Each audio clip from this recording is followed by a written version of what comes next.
Alright, my name is Sean Fallon. You're listening to episode 1, Buffy the Vampire Slayer. Welcome to From First to Last. No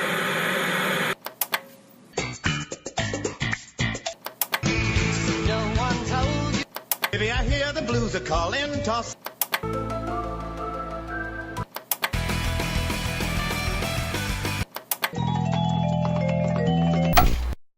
Hello again and welcome again. My name is Sean Fallon. This is From First to Last. Today we have our first episode and our first guest. So without further ado, I'm going to introduce him. So he's a writer, he's a blogger, he's a vlogger, he's a waffle enthusiast, he's a lover and a fighter. He's Diego Montgomery Crespo. Welcome, Diego. How are you today? I am great. Montgomery is not my middle name, but I will accept it as my middle name because nobody really knows my middle name's plural. So, I'm just going to toss that one in there too when I mention it.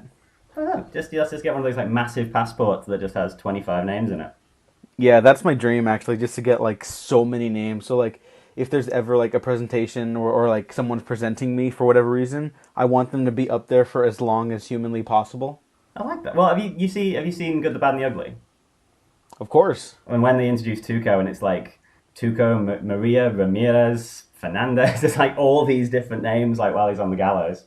That's what you need to aspire to. Not the gallows, the names. Yeah, exactly. Half of that. Yeah. Okay, so let's just get straight into it. What TV show did you choose? Buffy the Vampire Slayer. Fantastic. So I'm just going to run a few stats for you. Buffy the Vampire Slayer ran for 144 episodes.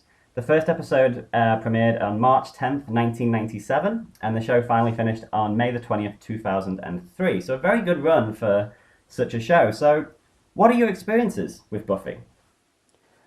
Let's see, how did I get into it? I didn't watch it when it aired, unfortunately. I was like, girl show? No. And because I was dumb, and so as I got older and wiser, I was like, you know what? I like this Joss Whedon fella. Firefly is like the greatest thing ever. Let's see what else he cooked up. And I watched Buffy the Vampire Slayer on Netflix at the behest of a very good friend at the time. And I fell in love with it. The first season, I don't think is great. I think there's great stuff in it. But I think the production value is so low that it can't possibly come all together. But the ideas are there. And so I ended up binge watching the entire series on Netflix along with Angel alongside once that show began. And so then I hopped around and had a whole wonderful little experience with it. It's not a perfect show. In fact, there are some episodes that I think might rank among the worst television episodes ever to be produced and air on television. But it is an amazing show when the quality really thrives and when Whedon and the cast and crew and everyone involved really like fires on all cylinders, you get these really remarkable instances of not just great television episodes, but like really introspective discoveries into female superheroes, basically, and like a really groundbreaking approach to writing women on television. I mean, sometimes there are some missteps once in a while that I think we could talk about, but for the most part, it's really remarkable, and I love it wholeheartedly. Yeah, no, I mean, well, so it came out in 97. How old would you have been in 97? 3. No, 4, excuse me. So that's really mad, because I started watching it, the way I started watching it was the same thing, like people are like, oh, why would you watch that show? It's a girl show and stuff like that. And then I think I was just home on a Thursday night and it was on the BBC. And I had like the English TV guide, which is called The Radio Times. And I was just sort of bored doing nothing. And then I saw Buffy the Vampire Slayer and it had like a little synopsis of the episode. And I think it was something like, Buffy and Angel finally consummate their relationship with terrifying results. And obviously me being like 13 years old and a big horny teenager, I was like, ooh, consummate. That sounds a bit filthy. So that's how I started watching it and loved it. But what's odd, like I think it's very different. But however many years ago that was. There was no Netflix, no DVR, no torrents, no streaming. So I sort of watched that episode, which was near the end of the second season, and then just carried on going forward. Like I haven't seen anything that happened pre that. I just sort of worked it out as I went. and if I missed an episode when it was on TV, I just never saw it. It's just like such dark times. It's I can't imagine getting into that show at that period and having to wait for episodes because some of the cliffhangers are just brutal, and some of the emotional stuff, like I needed satisfaction immediately to these plots and character driven narratives. Well, that's the thing. I mean, I sound like an old man, but that was like pre binge watching. If you had to just get patient or you just go insane. And there was always that thing as well. Like if you didn't like record the episode on VHS or whatever, it was just gone, never to be seen again. Like that was it. You had your chance, and if you missed it, you missed it. I mean, I think the good thing about that in England was, as you've probably seen, like a lot of English TV shows run for like 6 episodes. They don't have like huge 25 episode seasons. So realistically, what they could do in England was they'd show a series and straight away just show it again. So you'd be like, okay, I missed episode 4, but if I wait X amount of weeks, I can catch it. It sort of saved the day. But yeah, I mean, I don't know about you in terms of like binge watching, but it is pretty good. It's really good. Yeah, like I'm familiar with recording such on VHSs, specifically the Saturday morning cartoons, like the Batman the Animated Series, Justice League, specifically Batman Beyond. I still might have VHS recordings of those episodes, but I was pretty regular watching that. But like with Buffy, there's like 23 episodes a season or 22, and that's a significant amount of episodes, and they're all an hour long. So that would have torn me apart back then. Yeah, no, it's funny you said about the Saturday morning cartoons, because my one was always the 90s X-Men. Possibly the worst thing ever. Just oh god, I was hooked on that, and my parents were hooked on that as well. They would get into it, and they were like, "But what's going to happen to Morph?" Okay, let's get into the first episode then. So, first episode came out 1997. It was called "Welcome to the Hellmouth," and yeah. So, have you rewatched that for this podcast? What was your take on it? Yeah, the first episode's still not great to me. There's a quality to it that is very chintzy and very cheap. But the cast has like this really affably goofy, attractive chemistry. Sarah Michelle Gellar nails Whedon dialogue. Like it's you look at something like the first X-Men movie, which I don't think holds up at all and actually isn't that good. But there are 2 Whedon lines that were kept from his original draft, and it's the infamous "You're a dick" line, and then the more infamous "What happens to a toad when it's struck by lightning." And they deliver it so serious and so deadpan because I think Bryan Singer's kind of a boring director. And then you look at this and it's like, I can imagine Sarah Michelle Gellar and her wit like perfectly delivering that line. Like, what happens to a toad when it's struck by lightning? And that line's supposed to be funny because it's so bad. And she would be like, the same thing that happens as everything else, And it'd be kind of like this awkward, funny moment. And she just handles the writing so well that it's kind of a bummer that nobody's really capitalized on her ability to do that recently. Yeah, no, that's the thing, like, because reading dialogue is very affected. It is like you can hear it and you know exactly it's him, and she does, like you say, she does have the thing of being able to be kind of witty, but then kind of goofy, deadpan, sarcastic. She's very, very good, and I mean, just as soon as I started watching the episode, I remembered like when I was a teenager, just having the biggest crush on her, just being like, oh my god, I had to find a way that I could get out of Ellesmere Port, this tiny town in England, and just find the circumstances that would get me married to Sarah Michelle Gellar, and it just never panned out. I think Freddie Prinze Jr. just wanted it more, like, but yeah, I mean, bastard. Yeah, when we watched that episode, there were good bits, but like all the Cordelia stuff was just trash. When she's like doing the cool test in the hall, like, oh, I got to test your coolness factor and all that. Like, oh, this is not good. This is a 30-year-old man trying to think what 16-year-old girls talk like and failing. Yeah. I did like, the opening where it's the 2 teenagers and they break into the school. Oh yeah. Even though I sort of knew what was going to happen, it still sort of lured me into a false sense of security. And I was like, okay, the spiky haired dude with the leather jacket, he's going to be the vampire, and or a vampire's going to show up and she's going to run away. But then obviously she's the vampire. And I think it was sort of Whedon's like giving you that mission statement of, yeah, you think you know what horror films are, you think you know what horror stories are, and who plays what role. Forget all that. This is going to be, because obviously Buffy is the archetypal final girl, but she's attractive blonde teenager, so really she should be the one who runs upstairs instead of running out the front door. You know what I mean?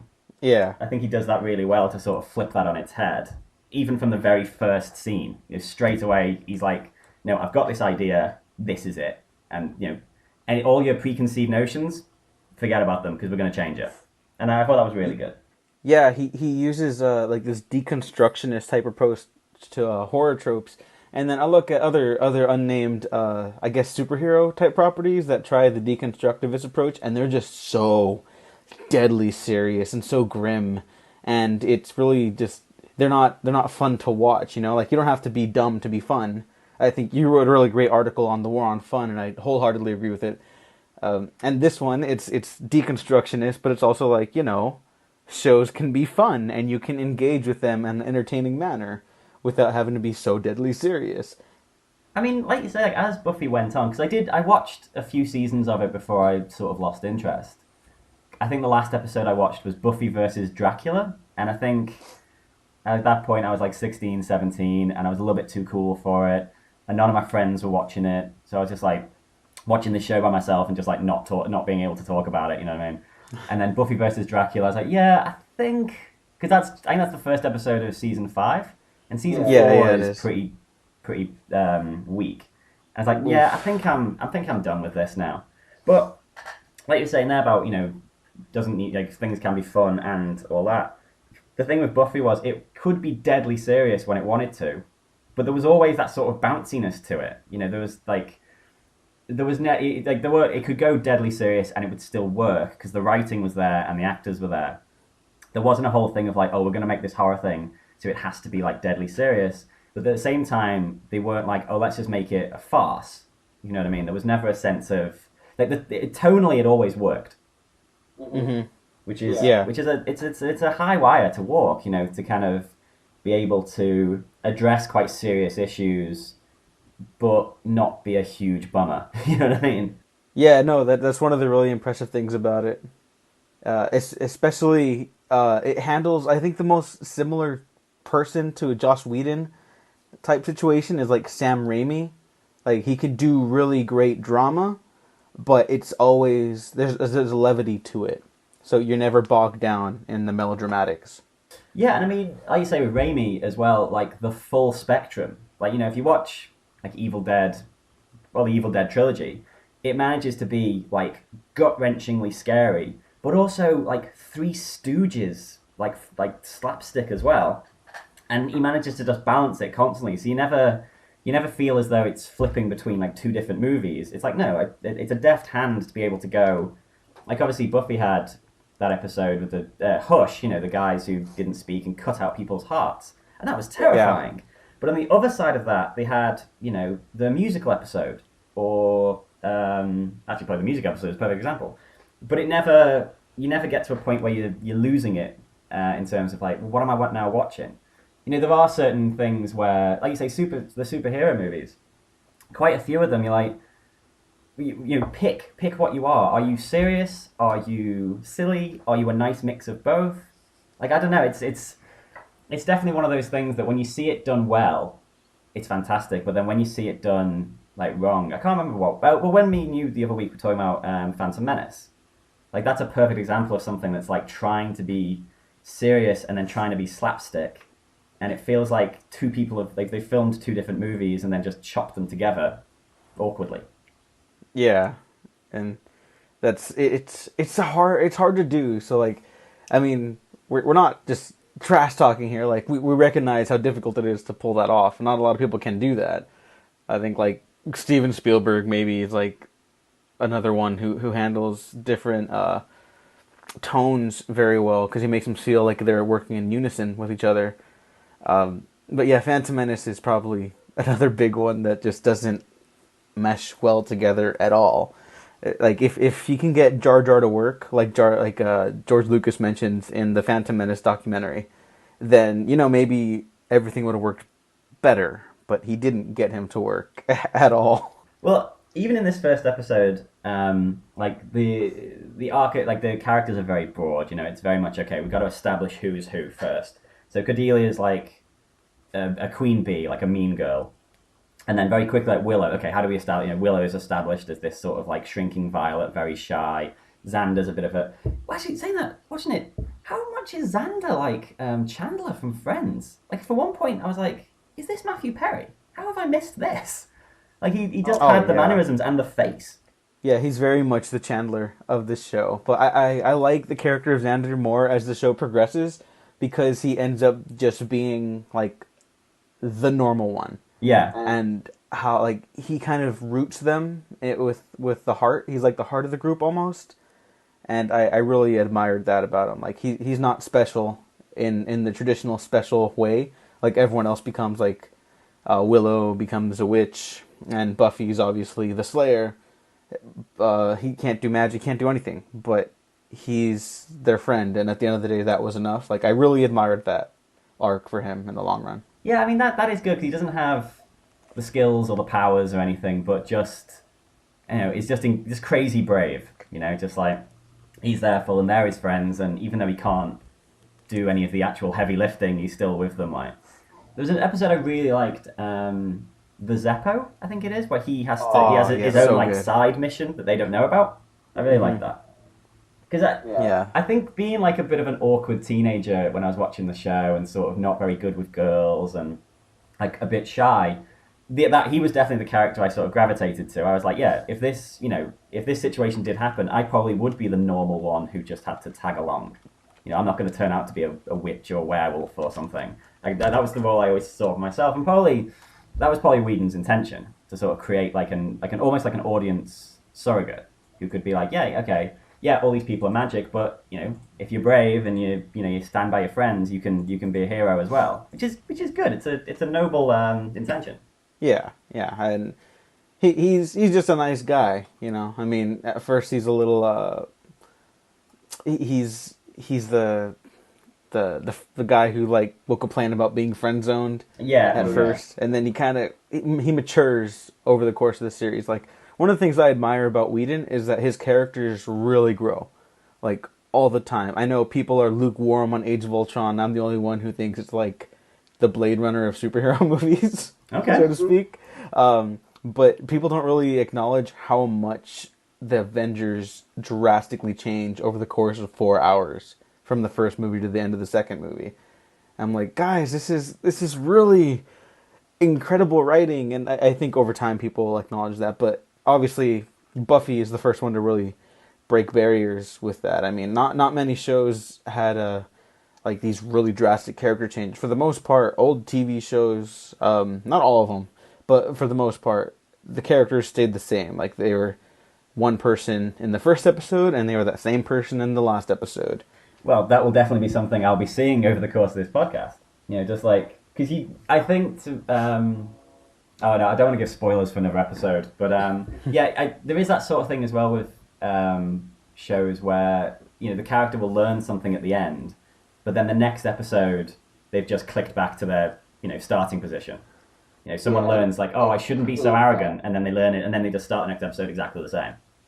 Yeah, I hate that. I hate it.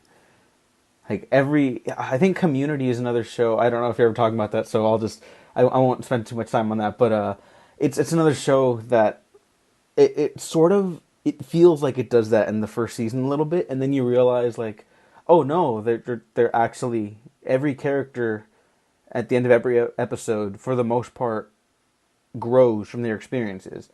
So like character dynamics will change subtly, and they won't like make it a point. There's never like an examination of how they've all changed, but it's there in the subtext, and that was something that really impressed me about that show too. Yeah, if you look in like comparison to say Friends, that's you could pick any episode of any season, and they're just there. You know, it's just the Yeah, same. they're They've got they're the same. their quirk and they'll keep it. Mm-hmm. Yes. Okay, so let's move on to the last episode.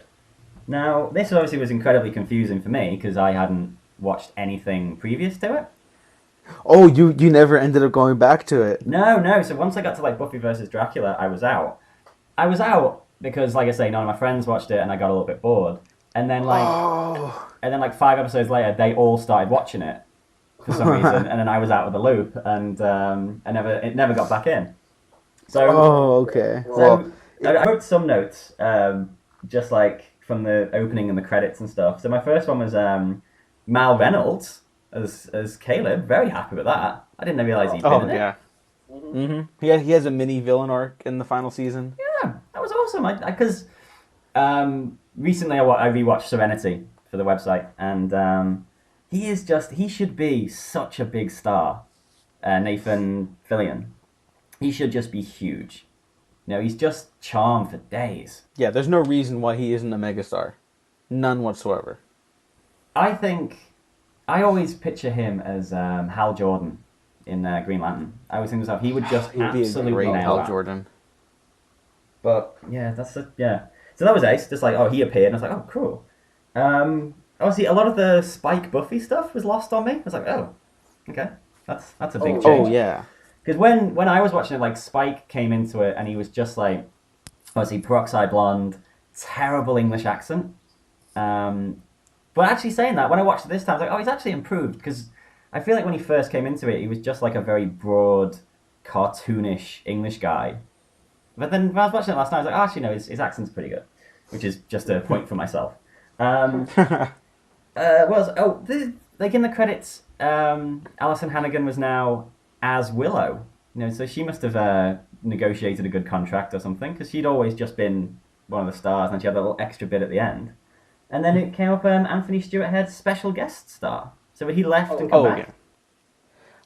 Yeah, for the majority of season 6, he is not there. Well, first of all, I need to call you out now because season 5 of Buffy is my favorite. I think that's the one with the most thematic weight to it and the most interesting ideas. And oh my god, it's so heart-wrenching.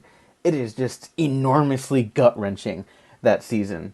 And then season 6 is like doubles down on the emotion, and it gets a little too dark sometimes, where it gets heavy on melodrama, and there's a character death that I'm not happy about. I think I know what that is. Like, I think I know from just like Geek Life, knowing that one. Yeah, that one, it doesn't really work.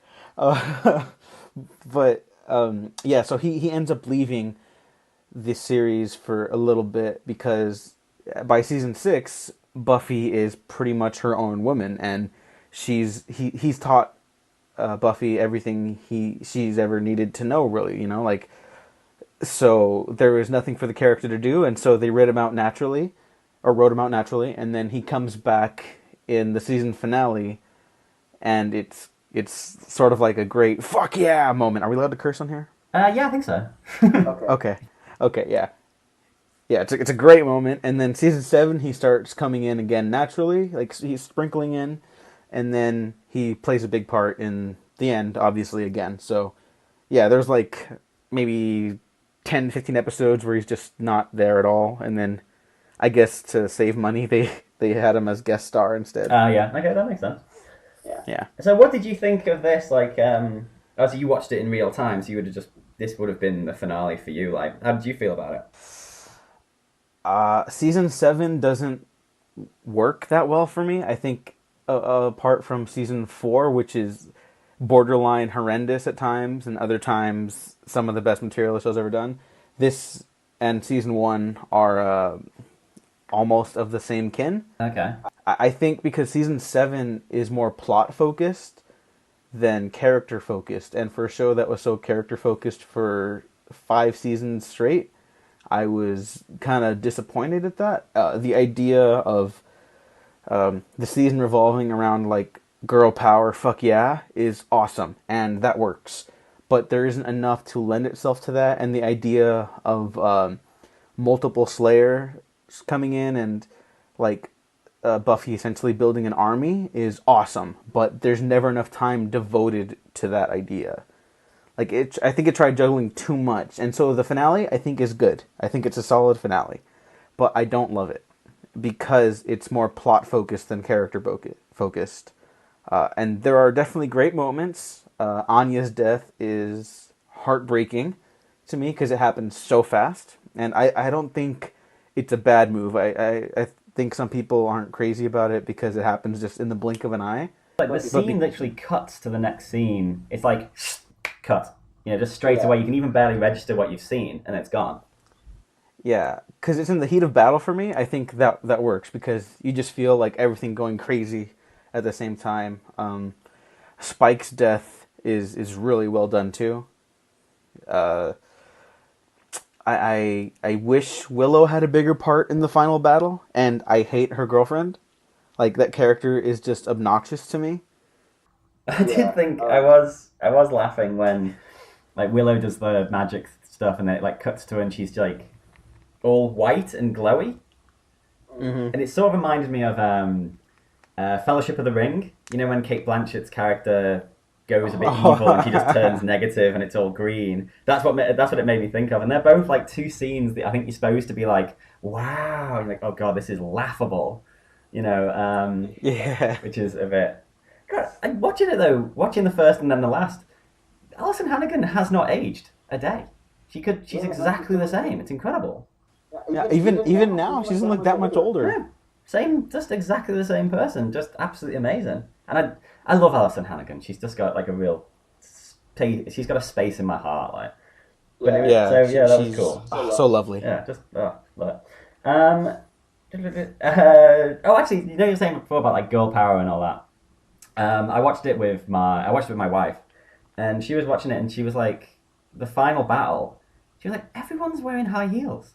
She's like, everyone's dressed like in street clothes. Why aren't they in like armor or something like that? And the only thing I could think of was just like it was like a studio mandate or something. Like, I mean, this was still in 2003, so maybe it was a thing of like, oh yeah, they can be powerful, but there's like a studio note that says, oh, but they still need to be pretty. It still feels as though, because I think we've definitely come a long way now. Where you can have a character in like a female character in a film kicking ass and not having to like look good doing it. You know what I mean? Like obviously, say for Furiosa, there's never a point where she's a sexualized character. She's always just kicking ass and taking names. Like whereas this was, if you were going to go and fight a bunch of demons literally in hell, you'd wear comfortable clothes. You know what I mean? You wouldn't be in like 4-inch heels and all that. And that was just something that just kept sticking in my mind as soon as my wife said it. Like I can only assume it is just one of those antiquated rules. Like, oh yeah, they can kick everyone's ass, but you still want to, you don't want them to look a mess. You know what I mean? Come on, Joss. I'll meet you halfway. Yeah. I hadn't really registered that, but I guess I think a big part of why they don't have armor is budget. I don't think Buffy ever had the biggest budget, but that's as far as I'll go to defend that. Yeah, I mean that's it. I mean I think it just is what it is. I mean they were still kicking all kinds of ass. I was very happy actually to see Faith. I do love that character. Oh, Faith is a great character, especially her arc, like from Buffy hopping over to Angel and then hopping back to Buffy. I think what Whedon did with that character is really wonderful. And again, nobody really knows what to do with Eliza Dushku. Like he finds these perfect niche characters for these actresses to play, and then nobody's able to capitalize on it. And it's just like, I don't understand why. Well, okay, I'll tell you a story. You probably already know it. After the show finished, they wanted to make a Faith spin-off. And they I heard about that. And then in the end, she got lured away from it to do True Calling. And I think True Calling was she was a medical student. She worked in a morgue, and if she touched a dead body, she could talk to the dead body and then solve the murder. I think. I haven't really done that much research, but what happened was they said to her, the True Calling people, "Come and do this show. It's going to be another like strong, powerful woman show. You get to kick some ass. It's going to be really good. You don't really want to follow up in Buffy's footsteps or try and fill her shoes." So Eliza Dushku said, "Okay, cool." And then 6 episodes in, she was like phoning her mother and complaining because the character in one episode had to be told what a map was by a male character, Oh, and apparently that was the constant thing. It was like she just never knew anything. And it was like in the script, every sort of stage direction for her was like confused, frightened, not understanding. Just all that sort of stuff. Like she was just this awful stereotype of the type of character we're all trying to move away from. And and the other thing is Zach Galifianakis worked on that show, and no way. and apparently he used to just smoke weed all the time. And then they'd be doing like the table read, and he would like read his part of the script, stand up and be like, just turn to the writers, yeah, another fucking triumph, and then just slam the script into the bin and walk out. And then just do his Wow. And he was like, oh, and they all just thought it was like, no, Zach being Zach. And he's like, no, I'm just fucking working on trash and smoking weed and cycling everywhere, and that was his thing. So yeah, that's my true calling story. But which is a shame because like a Faith version of Buffy, where she's like an anti-hero, and actually no, the plot line was going to be the show finishes and she's trying to like find her place in the world, gets on a motorbike, just crosses America, getting into adventures. That's like the best. Yeah, how good would that be? Just like, because it would be sort of like, it'd be like a darker version of Buffy. You wouldn't have the whole thing of her like protecting the town. She'd just be the man with no name, just going around getting into adventures. But instead, I want that. Instead we have want one and a that so half badly. seasons of True Calling. Well, I didn't even hear of that show until right now.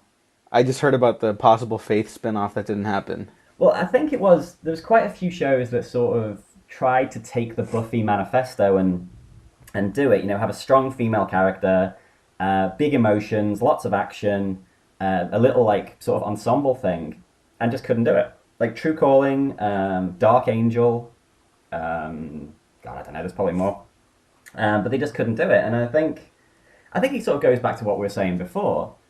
Buffy, the show Buffy had so many genres within itself and so many tones that were just operated correctly that you could anyone could really watch it. Whereas like True Calling sounds like it was just like a case of the week thing, and you're like, oh yeah, okay, I get it. But it's the same thing over and over again. And then Dark Angel, I think, was Jessica Alba. Maybe I think James Cameron had something to do with it.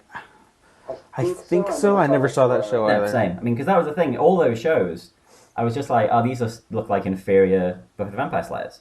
That was it. Like, the problem was the talent wasn't there to make it as good. Well, I think the thing with Buffy as well is it was very good horror show, very good high school show.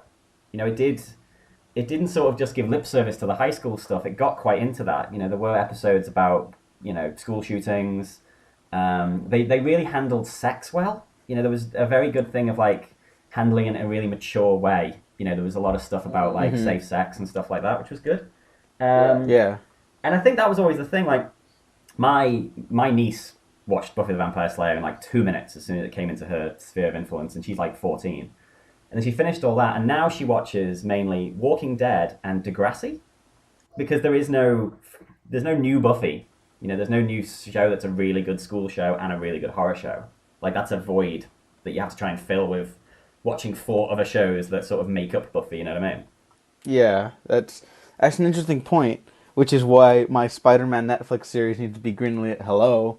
No, but I think that's an interesting point. Like, I guess the superhero stuff in particular gets close. Like, I think Supergirl is the closest thing to, like, a modern Buffy. And maybe parts of the Flash, but they're adults, Like, there's nothing set during the high school lifestyle to help younger people like have metaphors for what they're going through, and there's nothing like as specific as that, I guess, but nothing that taps into that same belt. Like there's lots of horror shows. Supernatural's been going on for like 100 years. But I think that's basically what Faith would have been, but less interesting because those characters don't grow at all either. No, that's it. I mean, that's gone 11 seasons now, that show. Yeah, it's Jesus Christ. I mean, it's never been bad. It's just I don't care anymore. Like, I tuned out after season 7. Oh, wow. Yeah, I stuck around for that long, so you're welcome, CW. It's like, I hope that, well, they're probably listening to this, so. Yeah. Yeah, The, of your, course, everyone's gonna listen to this. yeah, I mean, your Spider-Man Netflix pitch is genius, because it's this show, Oh, isn't thank you. it? But with Peter Parker in the lead. Pretty much, yeah. So, I mean, I think it'd be perfect, but, oh well, I don't think it's going to happen, mate. Yeah, no, I don't think so either. But I can keep dreaming. Yeah. Well, also, you could probably just change the names and just, make it about Birdman. So a bird just flew past Oh the window. God, no. I'll make it like Walrus Boy. Yeah, there you go. In honor of Tusk. Or like Cat Kid. Yeah. At least write the pilot. Okay, so Yeah, exactly. have I got anything else? Yeah. How would you compare the first to the last? Like, what are the big sort of differences you notice? Production gets a lot better. Camera use is more specific, and it's more confident in itself. I guess that's actually a big thing. It feels more confident in itself. Not that it's ever like... It never feels like it's on the wrong foot when it starts.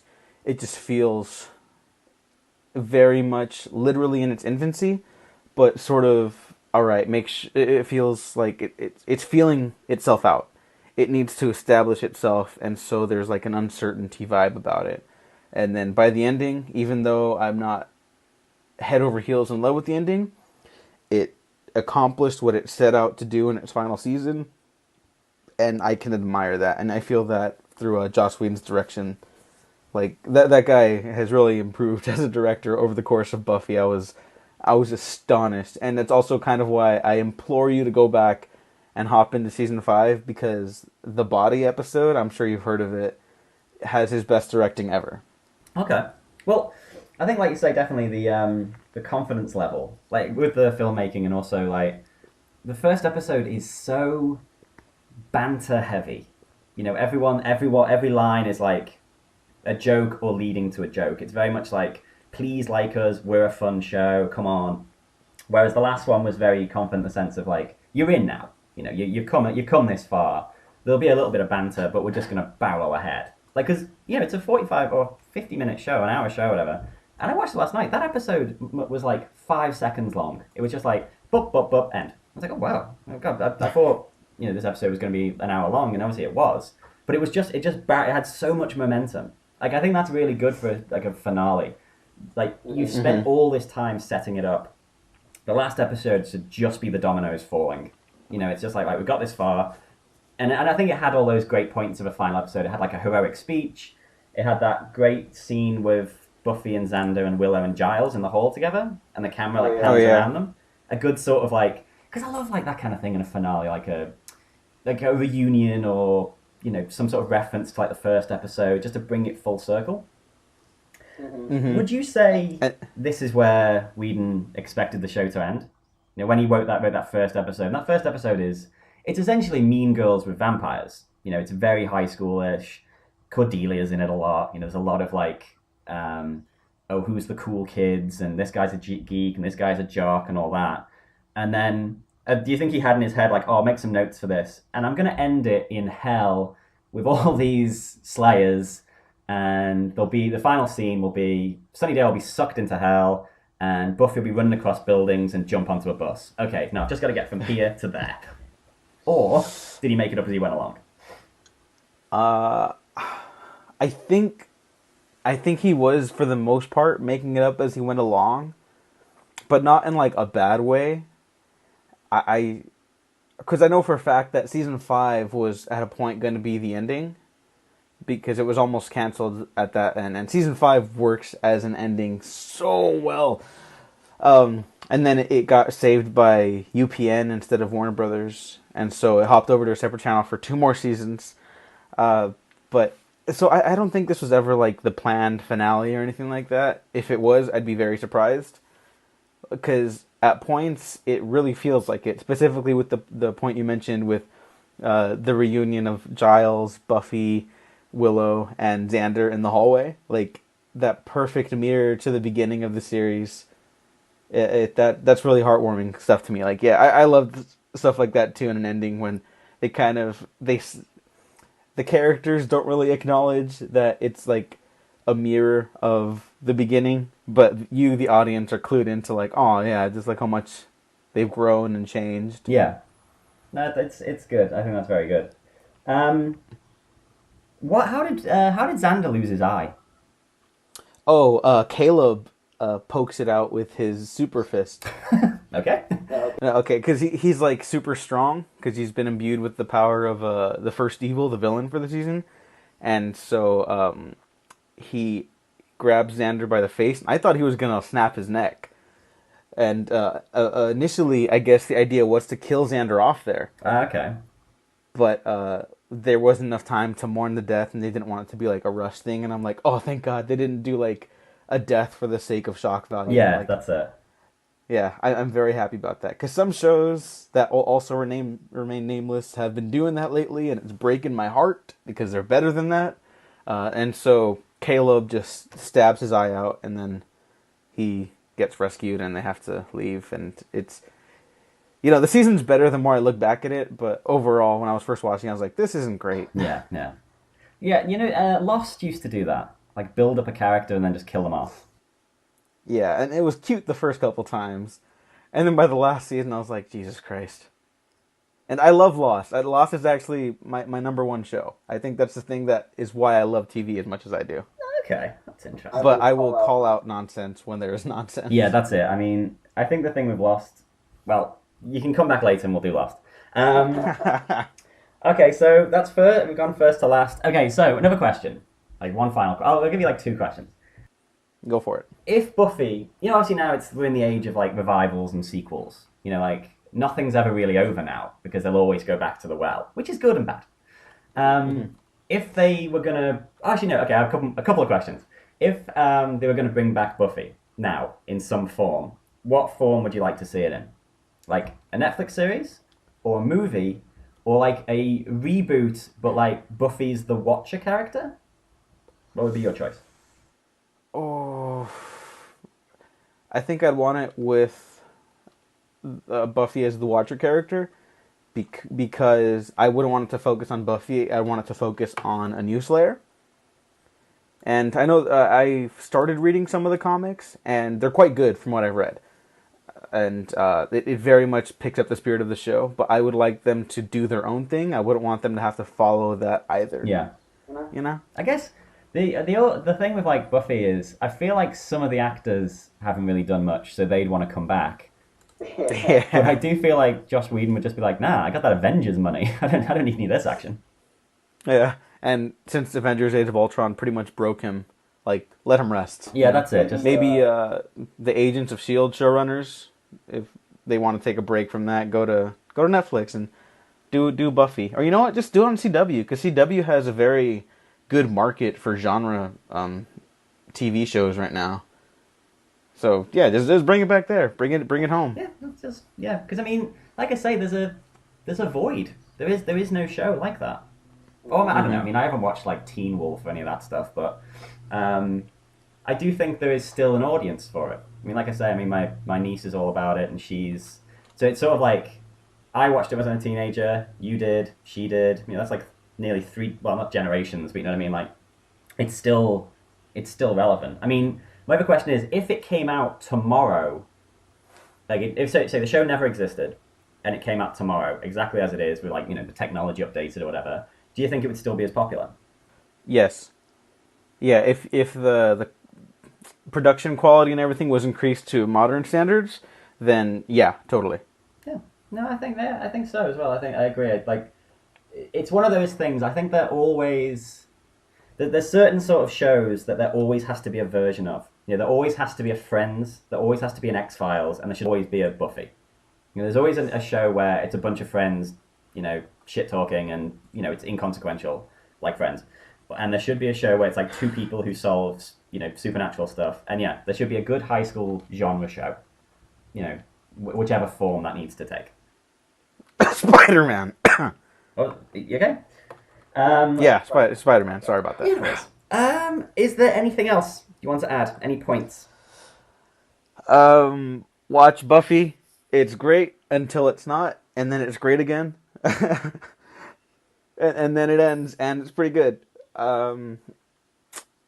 Probably the most influential thing Joss Whedon's ever made. And he's kind of had his hand in some influential stuff once in a while, so... Yeah, no, that's very true.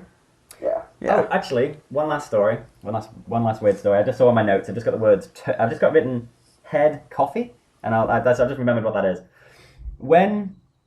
I watched this show once with my mum, and Anthony Stewart Head came on, and she said, "Oh, it's Tony Head." I was like, "Oh, who's that?" And then I remembered recently, and then she told me, and I remembered. There used to be in England coffee, Nescafe Gold Blend. That was the name of the coffee. And the adverts for this were Giles and an actress whose name I didn't write down, I've forgotten. They played neighbours, and she'd go to his house, and she knocked on the door, and she was like, "Hi, I've just moved in. Can I borrow some coffee?" And then Giles would just be like smooth as shit, and he'd come out and be like, "I've only got Gold Blend." "Oh, that's perfect." And then he still look into each of his eyes, and the advert ended. This went on for 6 years, adverts of this couple, the Gold Blend couple. And it was just this advert for coffee, and it was just these two people who were like will they, won't they?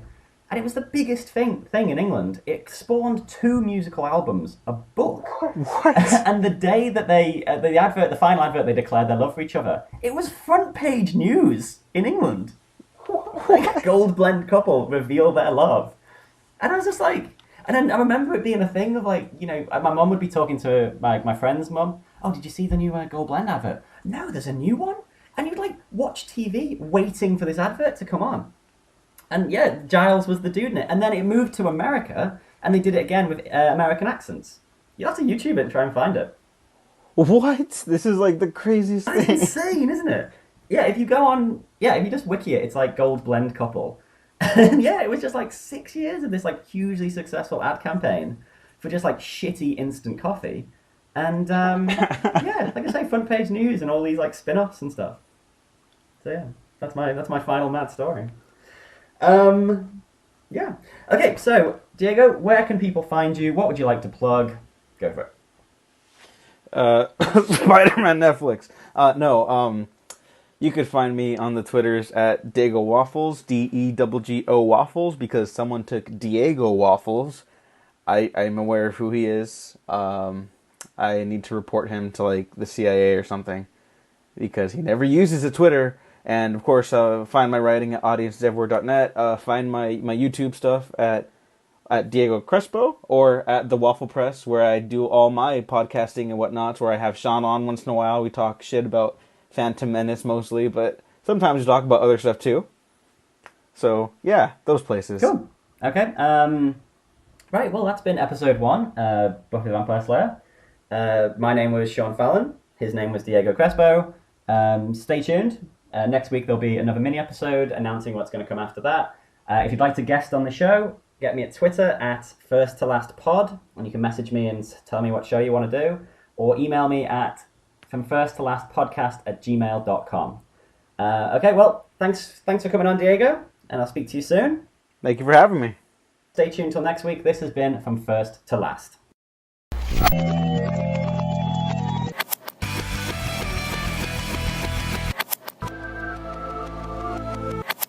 Snel af, het wil met een